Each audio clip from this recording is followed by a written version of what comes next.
After what feels like forever, Apple finally announced the updated iMac with the M3 processor. But at face value, it looks as if nothing's changed, even down to the promotional material that they use on their website. So why should anyone care? Well, in this video, we're going to discuss why the new iMac is more significant than you think, what the new M3 iMac is bringing to the table, as well as another awesome addition to the Mac lineup that Apple announced. First off, why is the new iMac so important? Well, after Apple came out with the M1 iMac in 2021, it made sense that we'd eventually be getting an M2 iMac as well as an updated Mac Pro in the coming months. But unfortunately, this didn't really seem to be the case. In March of 2022, Apple announced the release of the Mac Studio and the Studio Display. This was the first time in a while that Apple was expanding their Mac lineup, and the Studio Display was Apple's first monitor targeted toward consumers instead of professionals. On top of all this, not only did Apple never come out with the M2 iMacs, but they even discontinued the iMac Pros, so it almost kind of seemed like at this point that they were starting to phase out the iMacs in favor of their desktop Macs.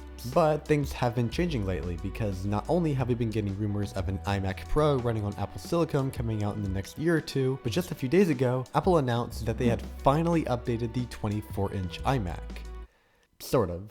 At first glance, it kind of looks like nothing's really changed. Apple even uses the same promotional material they used for the M1 iMac on their website. But there are some upgrades. First and foremost, the new M3 chip is touting it supposedly up to double the performance speeds over M1, as well as up to a 20% increase over the M2. 9 to 5 Mac's benchmark tests do confirm that 20% increase over M2, but the increase over M1 is more like 30 to 35%. Second, the M3 chip brings the new ray tracing features that came out on the iPhone 15, so hopefully this should help create some more realistic lighting in 3D programs and games. Finally, the iMac now has support for Wi-Fi 6E, which theoretically should be about double the speed of Wi-Fi 6. Of course, the most significant part of all this is that Apple has shown they still have a vested interest in keeping the iMac lineup alive, so if you've been holding out on upgrading one for yourself, then this might be the time to do it. Even though the M3 iMac isn't the most exciting upgrade from a feature standpoint, it's actually not the only new thing Apple released this week. Before we talk about that, I would really appreciate it if you would consider subscribing to the channel, because that lets me know that you enjoy this style of content,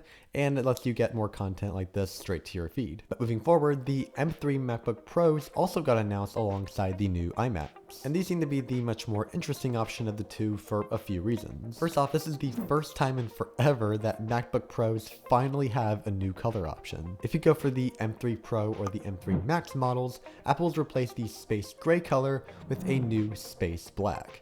Yes, that's right. MacBook Pros finally have a matte black option. Now, Apple does say that they have some kind of quantum anodizing fusion injection system that prevents fingerprints from showing up on the outside, but matte black finishes in general kind of have a bit of a history for being fingerprint magnets, so only time will tell if any of that'll help. Second of all, we also have new performance upgrades, and supposedly the M3 Max is even more powerful than the M2 Ultra from the Mac Studio. Plus, the M3 Max now supports up to 128 gigabytes of RAM, up from 96.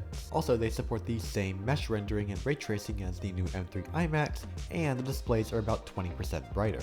Finally, the Touch Bar MacBook Pro has been completely redesigned to fit in with the other two MacBook Pros as essentially a lower end version of the 14.2-inch model. This has 2 USB-C ports rather than 3, along with the base M3 processor. But other than that, everything else is pretty much the same. Unfortunately, the M3 MacBook Pros don't get the space black colorway like the M3 Pro and Maxes do, but on the plus side, they do start at $1,600 rather than $2,000, which makes it great for anyone who wants a MacBook Pro at a more affordable price. Let me know what you think of the new Macs down in the comments, and also be sure to leave a comment and let me know if you plan to get any of these Macs for yourself. In the meantime, thanks for watching, and I'll see you all around.